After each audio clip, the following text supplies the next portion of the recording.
Hello, everyone, and welcome to the 38th episode of Don't Forget the Popcorn. The late 90s was, in my opinion, one of the best times in film. It reminds me of the 70s when a time of experimentation in film was actually lucrative. We saw all kinds of films being made of various genres and got theatrical releases. Unlike now, it seems like nothing was off limits in films.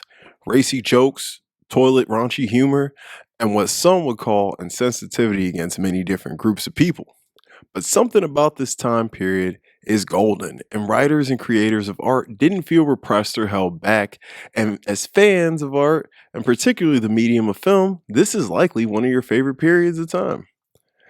Us cinephiles discussed the year 1999 like it was the year we saw world hunger and achieve world peace. It was a time of which something was in the air when creativity and risk taking were at an all time high. The turn of the century and the Y2K fear must have made artists feel like it's their last chance to leave their mark on the world. While this year gave us some box office juggernauts and critically acclaimed darlings like The Matrix, American Beauty, and The Sixth Sense, movies that weren't super deep and were just mindless fun made money too. Especially the high school movies like American Pie, Never Been Kissed, She's All That, 10 Things I Hate About You, and Varsity Blues. All these films I just mentioned are classics in their own right and deserved all the love they got. But there are a few slightly more alternative high school movies that were box office bombs and critical flops that are, in my opinion, just as important as the aforementioned films, and people should go back and revisit and watch some of these for the first time. Today, I will be talking about one of these movies, the black comedy satire mockumentary Drop Dead Gorgeous. Drop Dead Gorgeous, released in 1999, directed by Michael Patrick Jan, written by Lona Williams. It stars Kirstie Alley, rest in peace, Ellen Barkin, Kirsten Dunst, Allison Janney, Denise Richards, Brittany Murphy, also rest in peace, and Amy Adams. So, this movie is about a small conservative town in Minnesota that is prepping for a teen beauty pageant. It follows Amber Atkins, played by Kirsten Dunst, who competes in the pageant in hopes of following her idol Diane Sawyer's footsteps to escape her trailer park life and alcoholic mother. If you haven't seen this movie and are interested in watching it, I won't be going over it point by point, but there will be some spoilers here and there as I'm going over the themes, so watch at your own risk. The writer of this film, Lona Williams, was from Minnesota herself and competed in pageants, so this film feels authentic and experienced. Right off the rip, in this movie, you know you're in for a treat when you are met with a tape of a pageant hosted by Adam West. Yes, Batman. Right away, you learn what kind of town we are in with a small population, and the Mount Rose pageant is the biggest deal in this town. The film is shot like a documentary where these filmmakers are documenting the events leading up to and the pageant itself. And let me tell you, this makes the movie far better than if it was presented to you in a regular way. Think of this as Spinal Tap. You got the documentary style interviews with the people involved in the situations, breaking the fourth wall, talking directly to the camera. The best part of this is it gives the film an unbiased viewpoint and lets the viewer form their own opinion without the content swaying the audience one way or the other. You learn that the host of the pageant is former winner and one of the richest ladies in the small town, Gladys Lehman, played brilliantly by the late Kirstie Alley. She is also pretty much setting this whole thing up with her crew, and her daughter Rebecca Lehman, played by Denise Richards, is competing in this year's pageant, which is where all the problems lie. We learn the values of this town, and they are the all American conservative town where religion, patriotism, and hard work are at the forefront. Gladys will do absolutely anything for her daughter to win this competition and covers up her devious actions with her self righteous high morals and her wallet. The beauty of this movie lies in the town and the people who live in it, the middle Americans and everyday people.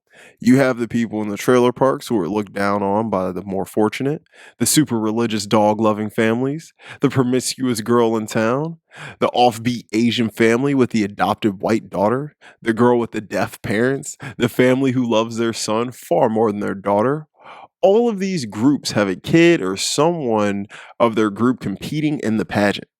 All of these young high school girls are funny as hell and super unique, and all of them are perfect archetype representations of the many cliques of a late 90s high school, especially one in a small town like this.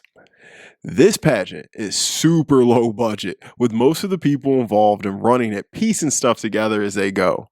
The judges consist of the town pervert, a guy who runs a hardware store, and his mentally handicapped brother, and the writer herself, Lona Williams, is the third judge. None of these people have experience judging and really know nothing about pageants. This film shows you how, in a small town, families with money rule all as the pageant is threatened to be rigged by the Lehman's money, and mysterious events happen that only can be covered up in a small town like this by rich people. As the town starts nearing closer and closer to the pageant, the events get weirder and funnier and funnier. Many mishaps happen throughout the movie that are a direct result of the lack of talent and resources used to put on the pageant and the lack of talent competing in the pageant. With the exception of maybe three of these girls, none of these girls would have had a shot in a real beauty pageant set in the mid 90s. This isn't me being mean, it's purposefully and noticeably done so for the sake of the satire in the film. This would only work in a small town situation. As we continue watching these very drunk, outrageous Minnesotans, we learn that a lot of these women will go to some great lengths for their daughters to win the pageant. Some good and bad things are done along the way, and the dark, twisted humor is where the film's magic is. It's very self aware of what it is and what message it wants to come across to the viewer. All of these people here feel like some people you've absolutely met before. Every main character is someone you know, I guarantee it. By the time the pageant comes around, it's a complete show. The girls are so bad at their talents, and so much stuff goes wrong. There's injuries, equipment and wardrobe malfunctions, fights, lying, trickery, and deceit. Pageants in bigger towns would look at this and just laugh at the sheer joke of what this pageant was. Denise Richards' talent portion is one of the funniest and worst pageant talents I've ever seen. It's a joke, and the crowd's reaction to it just tells you everything. Her dad is in the crowd, drunk, flirting with women, and her mom has had more wardrobe changes hosting this thing than all the girls in it. Classic example of a has been parent reliving their glory days through their kids.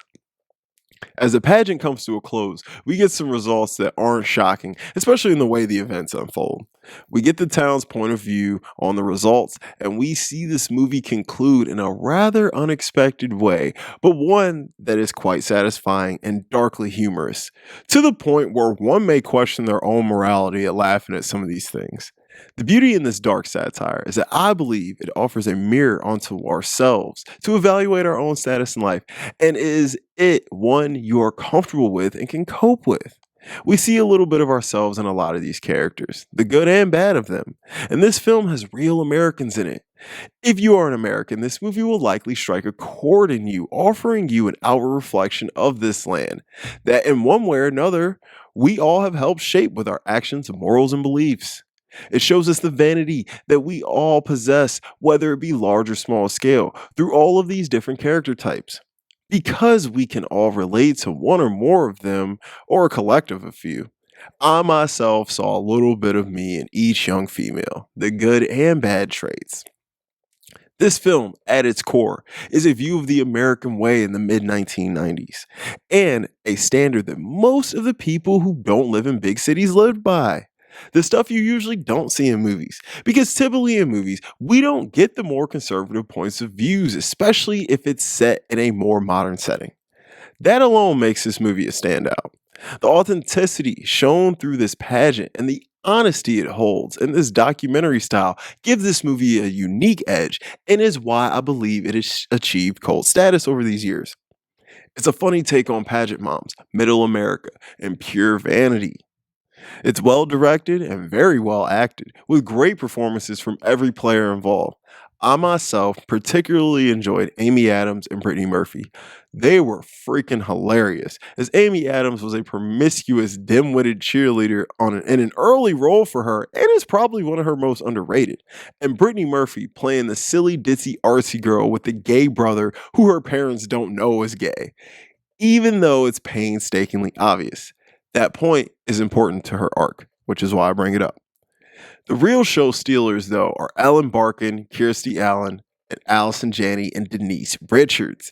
Their performances were brilliant and really were the bright spots in this film, giving it a lot of its personality and attitude. Ellen Barkin plays Kirsten Dunst's mom, and she is drunk, and boy, oh boy, she is great.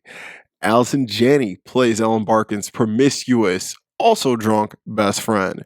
Their chemistry was great and they are freaking hilarious, especially when they're watching the pageant. This is a unique film and one of the best mockumentaries out there. This film flopped, but I'm so glad it's getting more attention today and being reassessed. This was one of my favorite films growing up, and I watched it several times with my mother. I would recommend this movie to people who like some dark humor. It's something that may be different from what you were used to, and may be the change of pace you need if you're sick of the same old movies.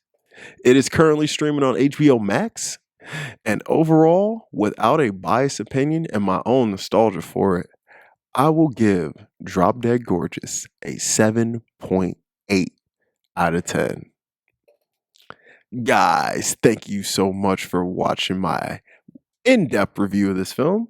If you enjoyed this and made it this far, go ahead and slap the like button and subscribe.